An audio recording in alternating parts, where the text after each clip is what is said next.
In the mountainous, landlocked South Asian country of Bhutan, Buddhism is strongly entrenched, not just as a religion, but also as a way of life. In Buddhism, being born and reborn as human is considered a privilege, as there's a strong belief that many enter the world in other forms in the constant cycle of life and rebirth. Children, therefore, are seen as a blessing and are revered as special and important in Bhutanese society.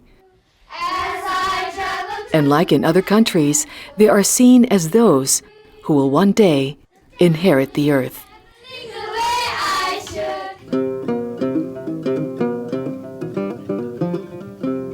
I would like to become a scientist because I would like to make my mother and father proud of me. I want to become a dancer because I want to teach the children how to dance.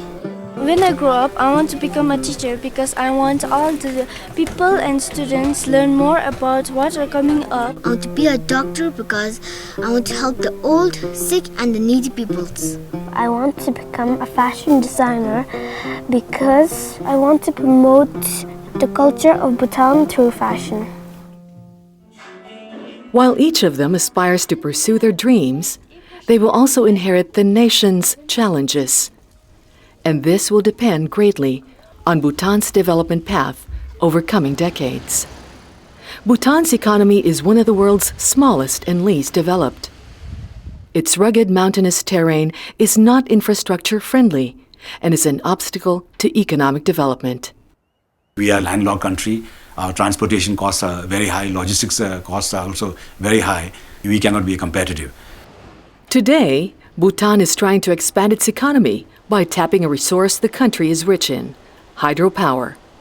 With few other options, the country needs to take advantage of hydropower export opportunities, particularly to neighboring India, to develop its economy.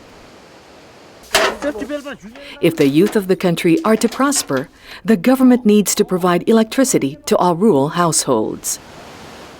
The Asian Development Bank is helping solve both problems through the innovative Green Power Development Project, which is supporting the 126-megawatt Dagachu hydropower plant in the south of the country, and at the same time working to achieve 100% rural electrification by the first half of 2014.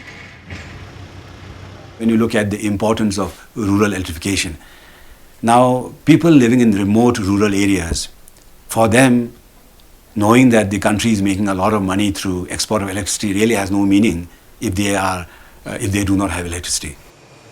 The Dagachu facility, which is nearly completed, will export clean energy to a private distributor in India and is expected to replace power generated by Indian coal-fired power plants.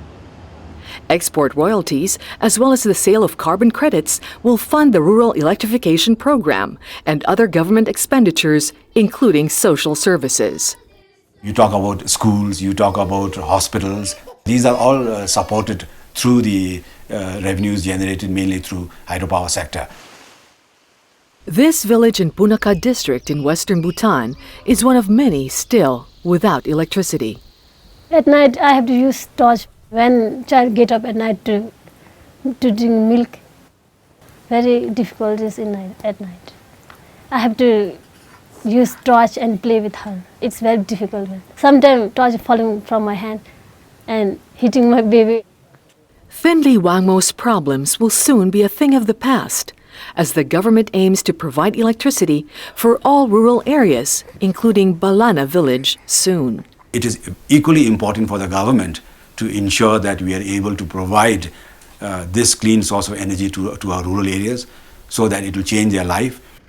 Bhutan's successful cooperation with ADB in harnessing hydropower resources and the plan to provide electricity for all has paved the way for the joint development of another hydropower facility, a 118-megawatt generation plant in Nikachu, west of the country. We would like to see the engagement with ADB in the hydropower sector move from projects, from different size, but each time the size is going higher and higher.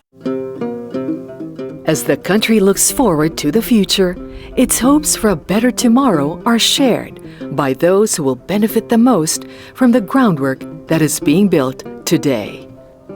My dreams for my country Bhutan is to let there be more people with more knowledge. I would like my community to become a peaceful and quiet place.